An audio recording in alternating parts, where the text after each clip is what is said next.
नमस्कार। आज हम एक ऐसी कहानी पर बात करेंगे जो जो सच में हिम्मत और जज्बे की मिसाल है। हमारे पास एक लेख है जम्मू की एक युवा तीरंदाज शीतल देवी के बारे में। हाँ, शीतल देवी। उनकी कहानी वाकई खास है। बिल्कुल, और खास इसलिए भी क्योंकि शीतल जन्म से ही बिना हाथों के हैं। और सोचिए, सिर्फ 1 साल की ट्रेनिंग। 1 साल में अंतर्राष्ट्रीय स्तर पर पहचान बनाना ये असाधारण है। तो चलिए इसी सफर को थोड़ा और करीब से जानते हैं आज।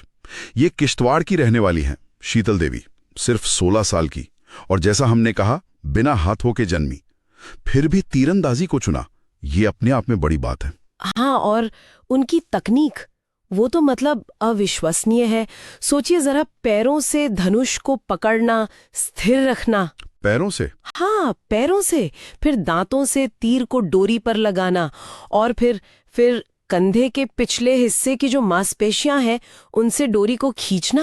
ये सुनने में कितना मुश्किल लग रहा है। बिल्कुल, ये दिखाता है कि शारीरिक चुनौतियों के बावजूद इंसान कैसे अनुकूलन कर सकता है, कैसे रास्ते निकाल सकता है। कमाल की अनुकूलन क्षमता है उनमें। और ये सब इन्होंने सीखा सिर्फ 1 साल में।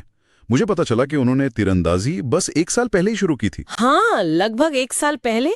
15 साल की थी जब OGQ मतलब ओलंपिक गोल्ड क्वेस्ट की रिसर्च टीम ने उन्हें देखा। अच्छा, OGQ ने? हाँ, उन्होंने उनकी प्रतिभा को पहचाना और फिर उन्हें सपोर्ट करने का फैसला किया। तो यहाँ पर सही सपोर्ट सिस्टम का रोल बहुत अहम हो गया। बहुत ज्यादा अहम। देखिए, OGQ ने न सिर्फ उन्हें खोजा बल्कि पूरा एक ढांचा तैयार किया। अच्छा पोषण, फिजियोथेरेपी, उनके व्यक्तिगत कोच कुलदीप वैद्वान, वो भी OGQ ने दिए। और सबसे जरूरी चीज क्या?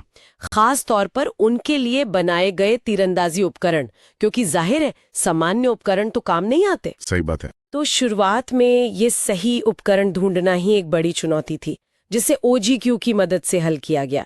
ये पैरा स्पोर्ट्स में अक्सर होता है, सही इक्विपमेंट मिलना बहुत जरूरी है। तो इस अनोखी तकनीक और इतने अच्छे सपोर्ट के साथ उन्होंने मैदान में क्या किया? उनका प्रदर्शन कैसा रहा? प्रदर्शन तो शानदार रहा।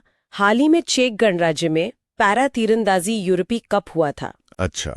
वो उनका अंतरराष्ट्रीय पदार्पण था, मतलब पहला इंटरनेशनल टूर्नामेंट, और वहीं उन्होंने धूम मचा दी। सच में? क्या जीता उन्होंने? कई पदक जीते। कंपाउंड ओपन व्यक्तिगत स्पर्धा में सिल्वर मेडल, वाह। मिक्स्ड टीम इवेंट में गोल्ड मेडल और महिला डबल्स में ब्रॉन्ज मेडल। पहला ही टूर्नामेंट और इतने सारे मेडल्स, कमाल है। हाँ, और ये सिर्फ मेडल जीतने तक सीमित नहीं था, मुकाबला भी बहुत कड़ा था। कंपाउंड ओपन के फाइनल में वो दुनिया की नंबर 3 खिलाड़ी हैं, ब्राजील की जेन कार्ला। हाँ। उनसे वो सिर्फ 2 पॉइंट से हारी। स्कोर था 144-142। बहुत करीबी मुकाबला था। ओह, बस 2 पॉइंट से? हाँ, और इससे पहले क्वार्टर फाइनल में उन्होंने किसको हराया पता है? किसको? टोक्यो 2020 पैरालंपिक की गोल्ड मेडलिस्ट को। क्या बात है, ये तो बहुत बड़ी उपलब्धि है। बिल्कुल, और उनका क्वालिफिकेशन स्कोर भी देखिए, 720 में से 682। ये स्कोर ही बताता है कि उनमें विश्व स्तरीय प्रतिभा है, वो बस हिस्सा लेने नहीं गई थी। सही कहा, ये स्कोर तो अपने आप में कहानी कह रहा है। वाकई शीतल देवी का सफर दृढ़ता और कभी हार न मानने वाले जज्बे का प्रतीक है। बिल्कुल, ये कहानी हमें सिर्फ प्रेरणा नहीं देती, बल्कि ये सोचने पर मजबूर करती है कि इंसानी क्षमता की कोई सीमा नहीं होती।